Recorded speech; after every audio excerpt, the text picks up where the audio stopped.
प्रिय भैया बहनों, अभी गत दिनों से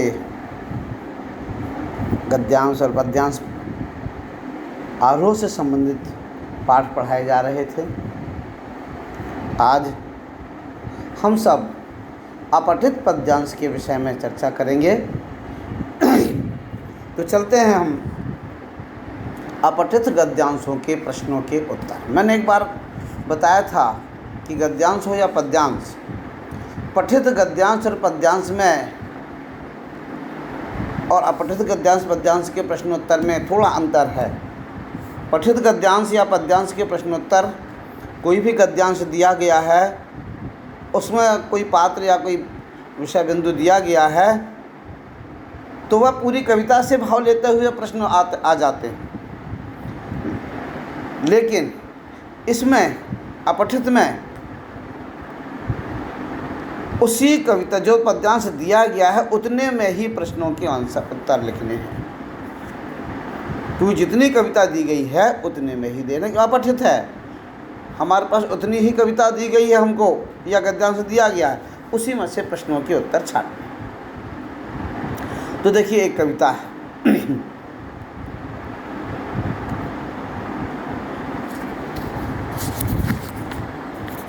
कविता है, मन दीपक निष्पंक जलो रे, सागर की उत्ताल तरंगें आसमान को छू छू जाए, डोल उठे डगमग भूमंडल अग्निमुखी ज्वाला बरसाए, धूमकेतु बिजली की द्युति से धरती का अंतर हिल जाए, फिर भी तुम जहरीले फन को कालजयी बन उसे दलो रे, फिर भी तुम जहरीले फन को कालजयी बन उसे डसोरे, कदम कदम पर पत्थर कांटे पैरों को छलनी कर जाएं, और शांत क्रांत करने को आतुर क्षण क्षण में जग की बाधाएं, मरण गीत आकर गा जाए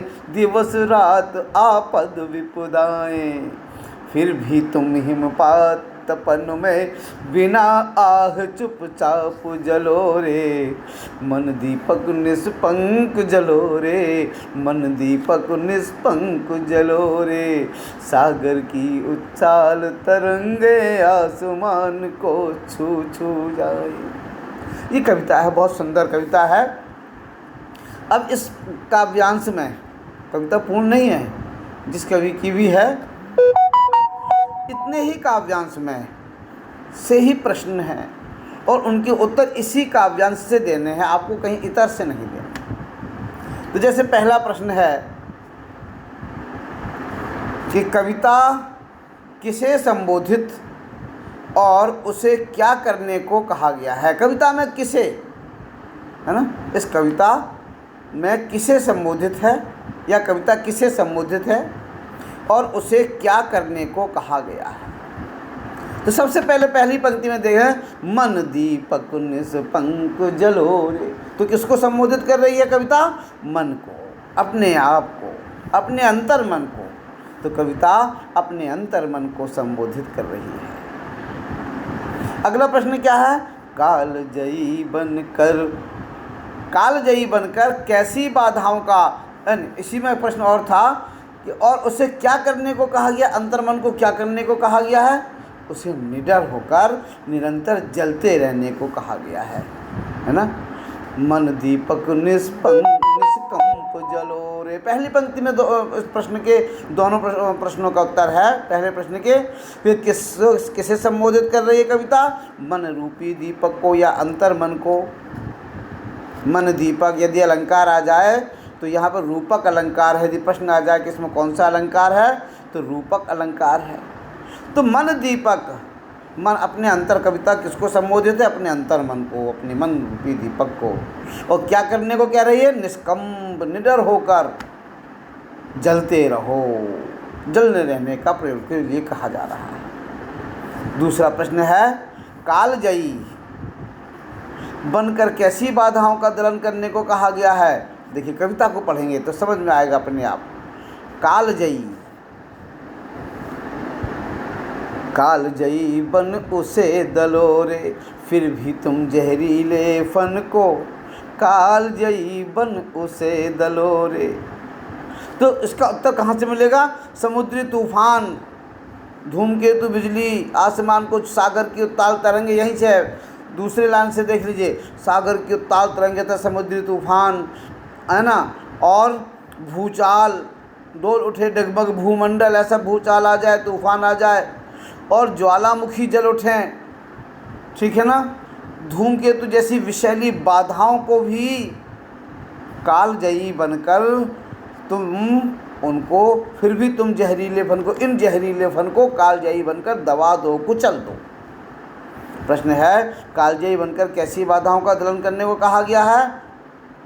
कि सागर की ऊंची ऊंची तरंगों, आसमान को छू लेने वाली ऊंची ऊंची तरंगों, अर्थात सागर में उठने वाले भूचाल, समुद्री तूफान, और डोल उठे डगमग भूमंडल, अग्निमुखी ज्वाला, वर्षाएं, अर्थात तूफान आ जाए, भूचाल आ जाए, और धूमकेतु बिजली की जिद से धरती की अंतर हिल जाए, अर्थात धूमकेतु की विषैली बाधाओं को, इस प्रकार की सागर से उठने वाले तूफानी सागर का तूफान, समुद्री तूफान, आसमान को छू लेने वाली भूचाल, और अग्नि की ज्वालाएं तथा धूमकेतु आदि की विषैली बाधाओं को, आदि रूपी जहरीले फन को कालजयी बनकर दबा दो, कुचल दो।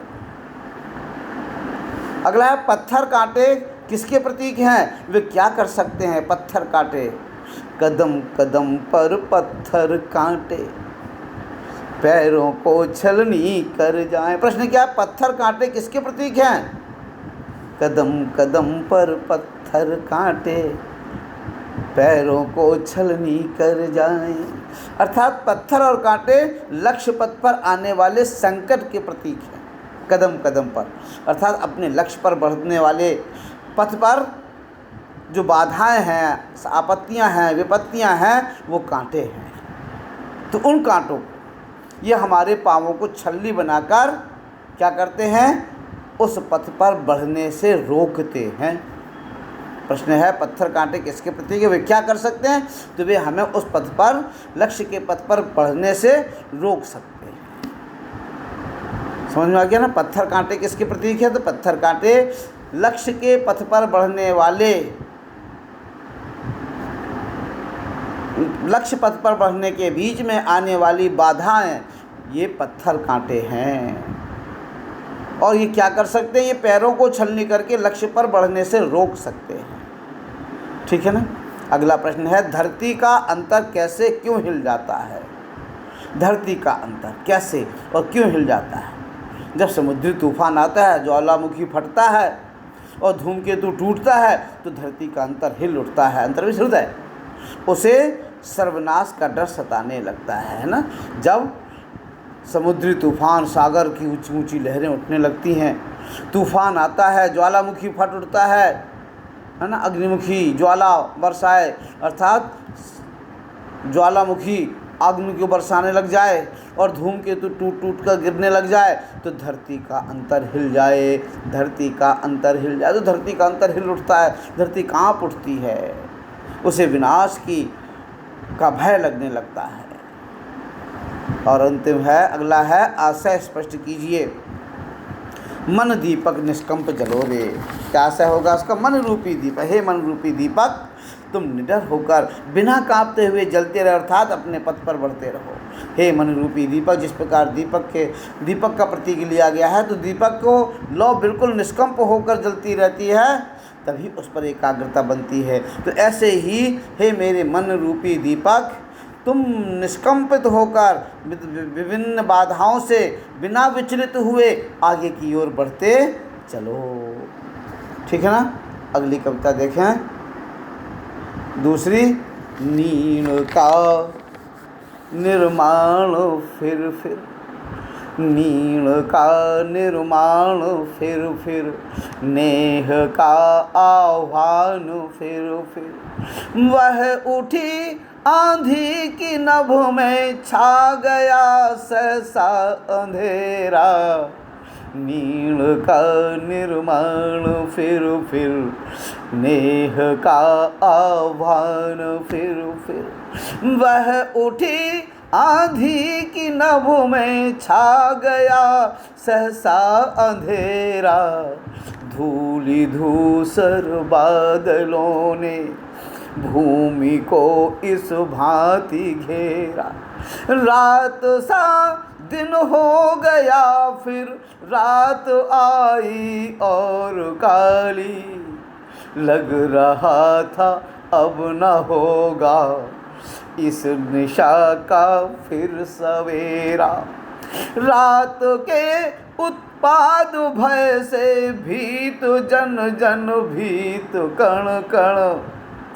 किंतु प्राची से उषा की मोहिनी मुस्कान फिर नीण का निर्माण फिर नेह का आह्वान फिर नीण का निर्माण फिर नेह का आह्वान फिर नेह का आह्वान फिर।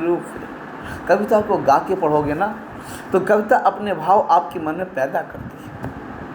सुंदर पंक्तियाँ हैं कि नील का निर्माण फिर नेह का आह्वान फिर वो बह उठी आंधी की नभ में छा गया सहसा अंधेरा। बहुत सुंदर पंक्तियाँ हैं किसी कवि की। और आप देखें इसमें यह प्रश्न नहीं आएगा कि किस कवि की है और इसके कविता का क्या शीर्षक है, क्योंकि अपठित है। अर्थात आपके अपठित का मतलब आपके पाठ्यक्रम से इतर है।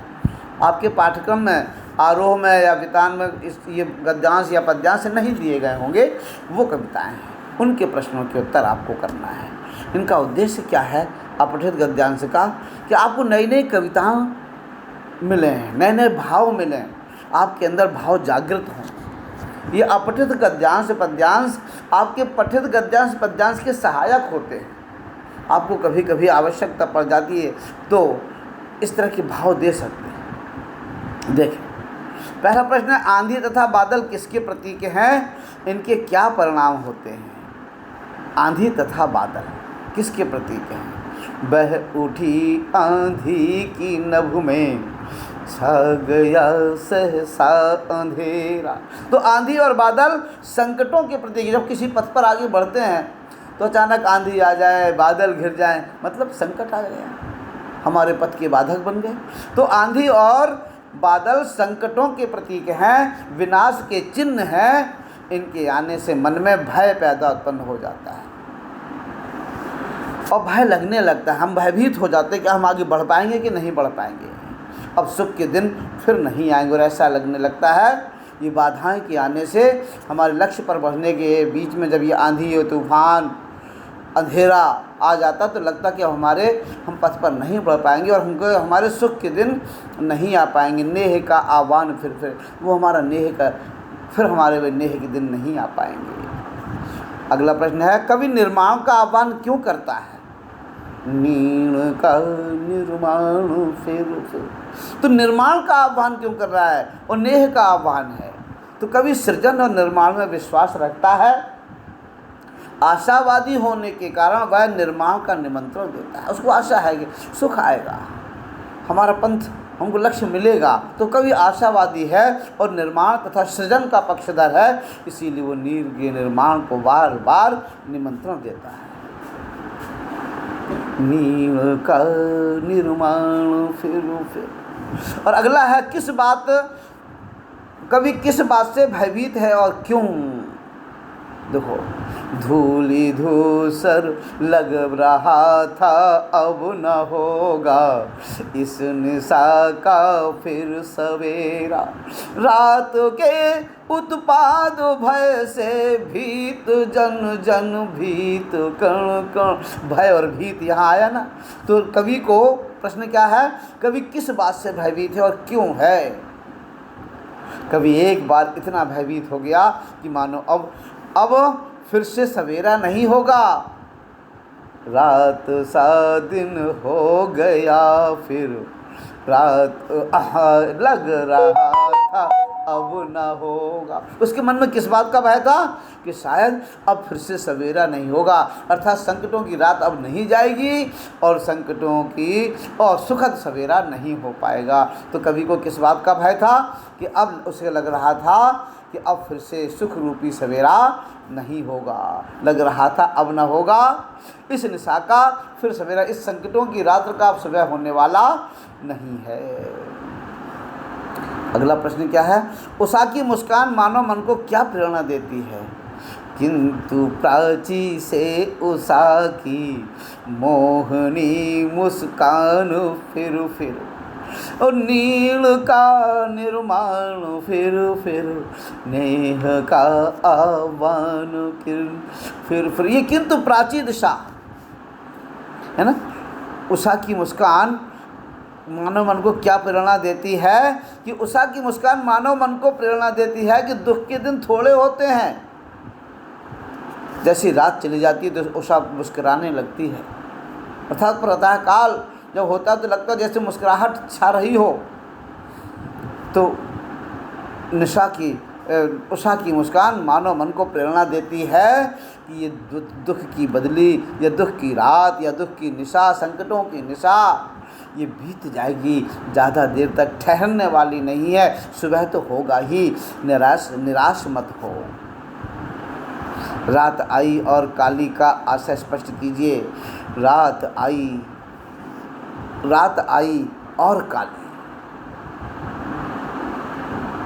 कहाँ है?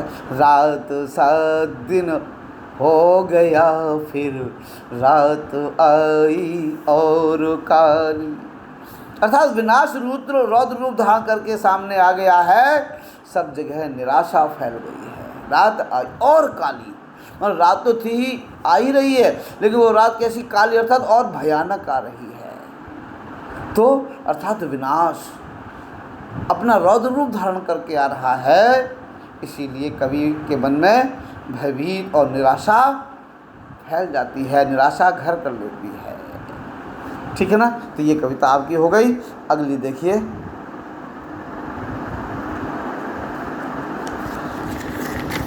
जाग रहे हम वीर जवान जियो जियो रे हिंदुस्तान, जाग रहे हम वीर जवान जियो जियो ए हिंदुस्तान।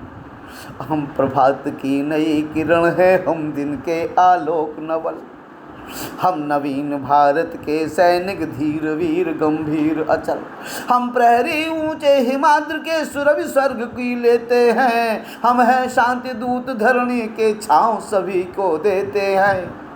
ओ वीर प्रसूमा की आँखों के हम नवीन उजियाले हैं, ओ गंगा यमुना हिंद महासागर के हम रखवाले हैं। तन मन धन तुम पर कुर्बान जियो जियो ए हिंदुस्तान, तन मन धन तुम पर कुर्बान जियो जियो ए हिंदुस्तान। हम सपूत उनके जो नर थे अनल और मधु के मिश्रण, और जिनमें नर का तेज प्रखर था भीतर था नारी का मन। और एक नयन संजीवन जिनका एक नयन था हालाहल, और जितना कठिन खड्ग था कर में उतना ही अंतर कोमल।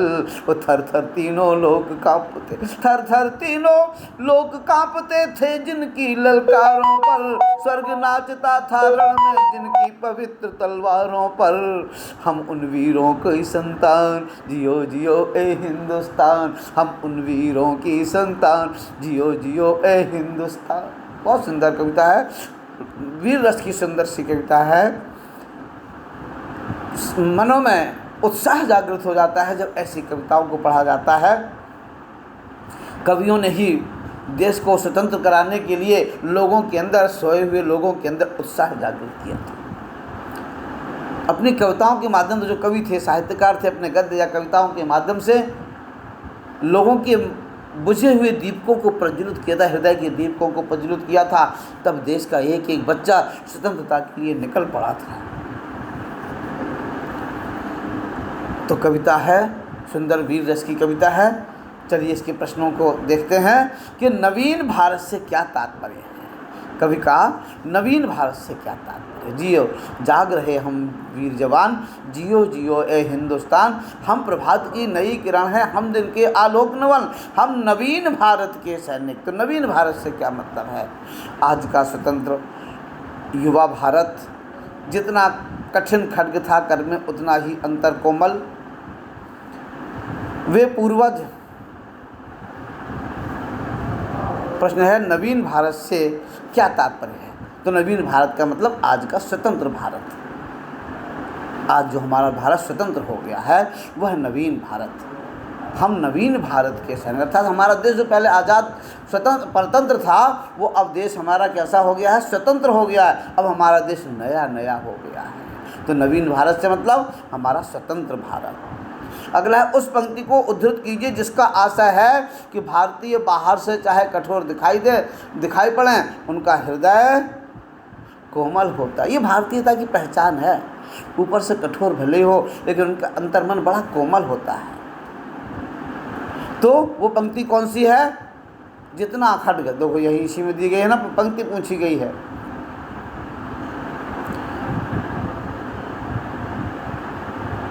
हम नवीन भारत के सैनिक, हम प्रहरी, हम हैं शांति दूत धरणी के।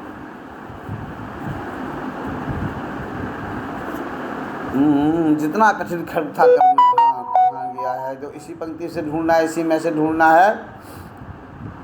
जितना खड्ग, देखिए नीचे से 1 2 3 4 5 है ना, जितना खड्ग, देखो मैं निशान लगा देता हूँ।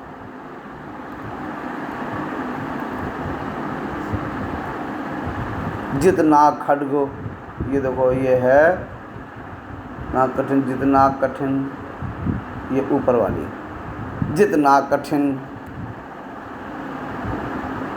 जितना कठिन,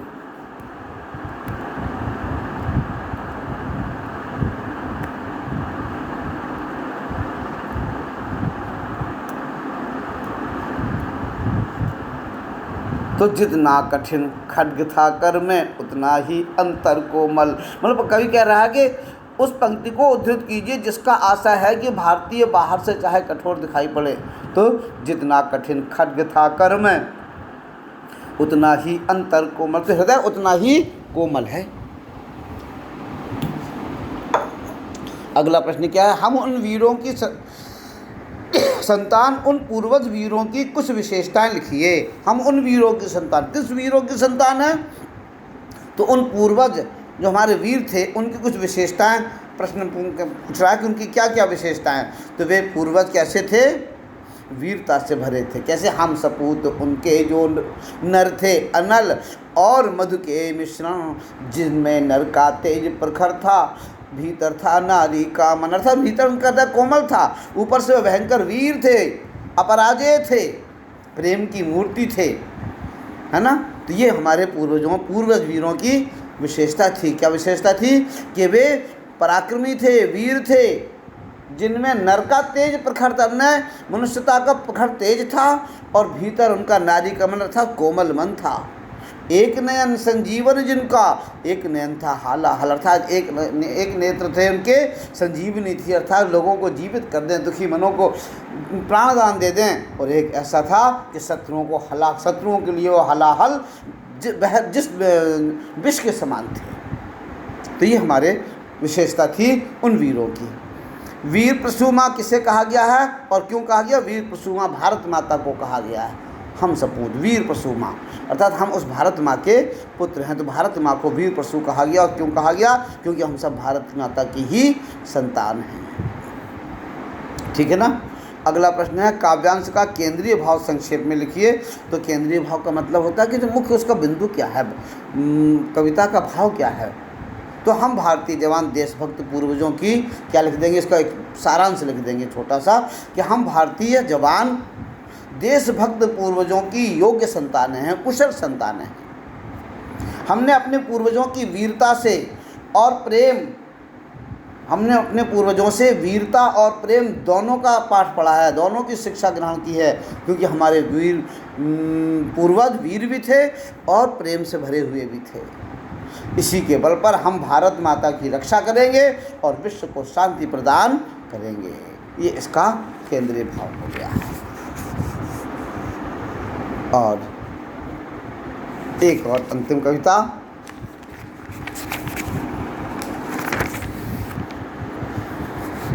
किस भांति जीना चाहिए, किस भांति मरना चाहिए, किस भांति जीना चाहिए, किस भांति मरना चाहिए, सो अब हमें निज पूर्वजों से ज्ञात करना चाहिए। आज हम अपने पूर्वजों को विस्मृत करते जा रहे हैं, हम अपनी संस्कृति को विस्मृत करते जा रहे हैं। वास्तव में जीने की कला तो उनसे ही सीखनी चाहिए। किस भांति जीना चाहिए, किस भांति मरना चाहिए, सो किस भांति जीना चाहिए, किस भांति मरना चाहिए, सो सब हमें निज पूर्वजों से ज्ञात करना चाहिए। पद चिन्ह उनके यत्न पूर्वक खोज लेना चाहिए, निज पूर्व गौरव दीप को बुझने न देना चाहिए। अपने जो पूर्वजों का जो गौरव है, उस गौरव रूपी दीपक को बुझने नहीं देना चाहिए। यत्न पूर्वक उनके पद चिन्ह उनके यत्न पूर्वक खोज लेना चाहिए। यत्न पूर्वक प्रयत्न पूर्वक उनके उन पद चिन्हों को खोज लेना चाहिए, जिन पर चलकर उन्होंने इस भारत देश को गौरवशाली बनाया था। आओ मिले सब देश बांधव, हार बन कर देश के, साधक बने सब प्रेम से सुख शांतिमय उद्देश्य के। क्या सांप्रदायिक भेद से है ऐक्य मिट सकता अहो, बनती नहीं क्या एक माला विविध सुमनों की कहो। प्राचीन हो कि नवीन छोड़ो रूढ़ियाँ जो हो बुरी, बनकर विवेकी तुम दिखाओ हंस की ही चातुरी। प्राचीन बातें ही भला है, यह विचार आली अली को है। जैसी अवस्था हो जहाँ वैसी व्यवस्था ठीक है। मुख से न होकर चित्त से देशानुरागी हो सदा। बहुत अच्छी बात कही। केवल हम मुख से देश के प्रति प्रेम ना करें, अपने कर्मों से देश के प्रति प्रेम हो, चित्त से देश के प्रति प्रेम हो। है सब स्वदेशी बंधु उनके दुख भागी हो सदा। वसुधैव कुटुंबकम की बात कही गई है, सुनो। है सब स्वदेशी बंधु वसुधैव कुटुंबकम, देकर उन्हें सहाय भरसक, देकर उन्हें सहाय भरसक, सब विपत्ति व्यथा हरो। निज दुख से ही दूसरों के दुख का अनुभव करो। आत्मनः प्रतिकूलानि परेशान समाचरेत। इस पंक्ति का कितना अच्छा भाव दे दिया है कि निज दुख से ही दूसरों के दुख का अनुभव करो। अपने को जो पीड़ा लगती हो तो समझ लो उसको भी पीड़ा देती होगी वो बात, इसलिए अपने के दुख से ही दूसरों की पीड़ा को समझना चाहिए। सुंदर कविता है, अपने पूर्वजों के गौरव को याद दिलाने वाली कविता है। चलिए प्रश्न के उत्तर देख लेते हैं कि अतीत का गौरव बनाए रखने के लिए कवि हमें क्या परामर्श देता है। अतीत का गौरव बनाए रखने के लिए कवि कि हमें किस भांति जीना चाहिए। पद चिन्ह उनके यत्नपूर्वक खोज लेना चाहिए। उत्तर क्या होगा कि कवि कहना चाहते हैं अतीत का गौरव बनाए रखने के लिए कवि कहना चाहता है कि उन महापुरुषों के, उन अपने पूर्वजों के पद चिन्हों को खोज लेना चाहिए कि जिनका अनुकरण करते हुए हम अपने गौरव रूपी दीपक को बुझने नहीं देंगे, अर्थात अपने गौरव को बनाए रखें। विविध सुमनों की एक माला का उदाहरण कवि ने क्यों दिया? विविध सुमनों की, है ना। इस भारत रूपी देश में अनेक प्रकार के सुमन हैं, विभिन्न जातियां हैं, विभिन्न संप्रदाय हैं, विभिन्न संस्कृति तो एक ही है, विभिन्न भाव हैं, विभिन्न विचार हैं, विभिन्न मत हैं। हम अनेक रूप आए हैं, लेकिन हम अनेक होते हुए भी हम एक हैं। अनेकता में एकता का भाव है हमारे में। प्रश्न भी यही कहता है कि विविध सुमनों का की एक माला का उदाहरण कवि ने क्यों दिया है? विविध सुमनों की एक माला का उदाहरण क्योंकि भारत में धर्म, भाषा अनेक भाषा हैं, अनेक धर्म हैं, अनेक जातियां हैं, विविधता होते हुए भी हम विविधताओं के बीच में होकर भी जिएं, और इसकी प्रेरणा देने के लिए कवि ने यह उदाहरण दिया है। भारत में धर्म, भाषा, जाति अनेक विविधता है, इन विविधताओं के बीच में हम क्या हैं? परस्पर एक हैं। यह भाव देने के लिए कवि ने इस पंक्ति को दिया है। अगला प्रश्न क्या है? सुमनों की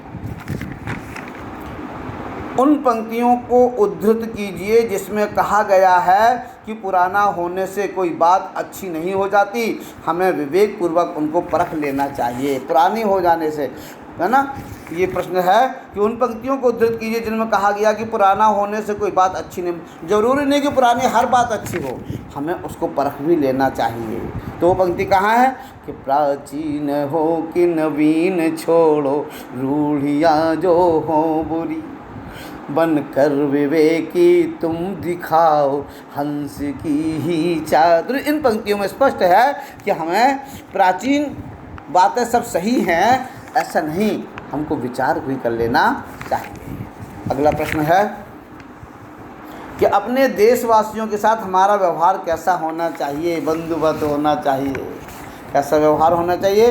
अपने देशवासियों के साथ हमारा व्यवहार सहानुभूति, सहयोग और संवेदनापूर्ण होना चाहिए। हमें इनके दुख में सहायक बनना चाहिए। अपने देशवासियों के प्रति कैसा होना चाहिए? हैं सब स्वदेशी बंधु उनके दुख भागी हो सदा। अर्थात हमें अपने देशवासियों के प्रति अपने भाई बंधुओं जैसा व्यवहार करना चाहिए, उनके दुख में सहभागी होना चाहिए, उनकी भरसक सहायता देकर उन्हें सहाय भरसक अर्थात अपनी शक्ति भर उनको सहायता देनी चाहिए, उनकी विपत्ति को हरते रहना चाहिए। और अंतिम प्रश्न है इस पद्यांश का कि आशा स्पष्ट कीजिए, मुख से न होकर चित्त से देशानुरागी हो सदा। इसका आशा तो आप भी समझ गए होंगे कि आज केवल भाषणों में देश के प्रति प्रेम नहीं दिखाना है, बल्कि चित्त से उसके प्रति तन मन धन से समर्पण का भाव होना चाहिए। मन से, केवल भाषा से, मुख से नहीं, अर्थात हृदय से, हृदय के अंदर देशभक्ति का भाव होना चाहिए, केवल मुख्य वचनों में भाव नहीं होना चाहिए। हरिओम। इस तरह से ये दे दिए हैं, मैंने समझा दिए हैं।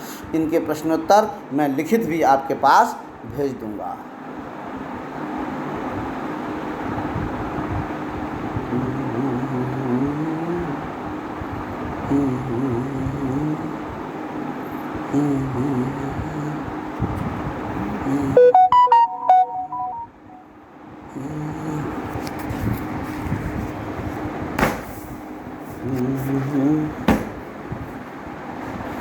चलो भाई,